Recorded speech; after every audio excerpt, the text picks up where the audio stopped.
for 5 minutes. Congresswoman Dean for 5 minutes. Thank you. Thank you, Madam Chairwoman.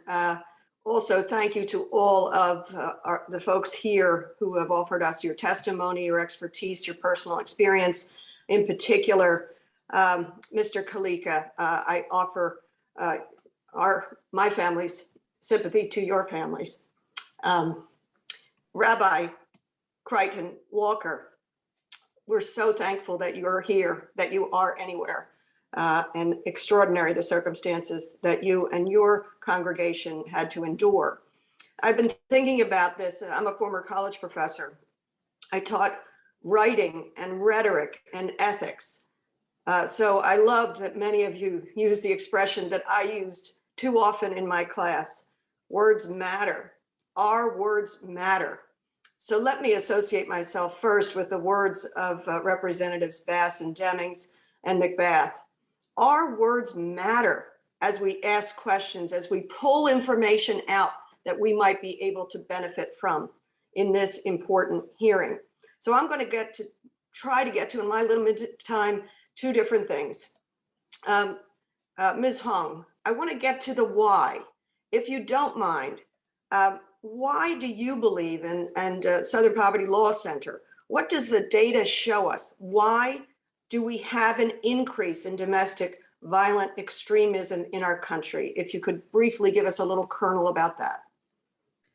Thank you, Congresswoman Dean. I think what you stated is really important, that the framing of talking about crime is completely different than talking about domestic terrorism. It's not fair to ask first responders to crime to deal with the problems of extremism and domestic terrorism. It's not safe for us to ask them to do that. This requires a multi-pronged response. And to your question, why are we seeing the rise and influence of these extremist groups? I think there's a few reasons. First, it is increasingly being mainstreamed into our political discourse. We've seen references to extremist views.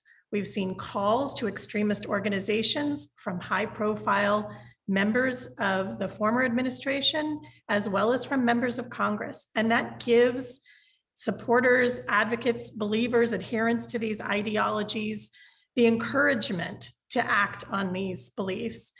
The second, I agree with my colleagues who've cited the importance of social media. There's no question that many people are learning about extremist ideologies online, but we need to do much more research to understand why being exposed to those ideologies online is actually encouraging more and more people to take action. And unfortunately, we don't have enough research at this time. Thank you for both of those answers. And in my limited time left, I want to call upon both Dr. Wilson and Rabbi Crichton Walker to turn to the how. How do we get to healing? I'm certain that one of the ways is through education. I'm reminded of the words of Eboo Patel, who said, "It matters who gets to a young person's microphone first. Who do they hear from first?" So how do we get to healing, Dr. Wilson and Rabbi Crichton Walker? I would just be very brief. I think you started down the right path. It is through education, and I would be disingenuous if I did not say that I'm very alarmed by what I see happening with state legislatures and school districts across the country with regard to removing books and sanitizing curricula. That's not the way you're going to solve this problem, if you will. And then I think for what I'm seeing across the campuses, I do think that perhaps some additional resources may be coming through Health and Human Services to enable us to minister to the psychological and emotional well-being of our community. Certainly would be welcomed as well. Thank you. The gentlelady's time is up. I'm pleased to recognize the gentlelady from... I had a little time left. I was hoping to hear from the rabbi. Maybe I don't. You do. Oh, then sorry, my apologies. I moved too quickly. Thank you. That's okay.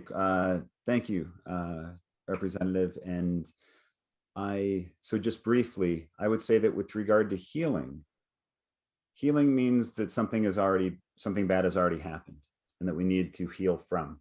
right? And so all that love and support that we have gotten from people from every background, and it matters. It really helps.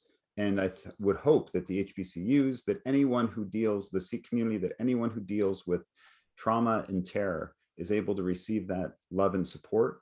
And part of what we need to do is to show that love and support before something bad happens, right? To really care for not just our own community, but other communities as well. Those are key. That's key. It's something that's hard to legislate, but that's something that's incumbent upon each of us. I thank you. Beautifully said. Thank you, Madam Chair. I yield back.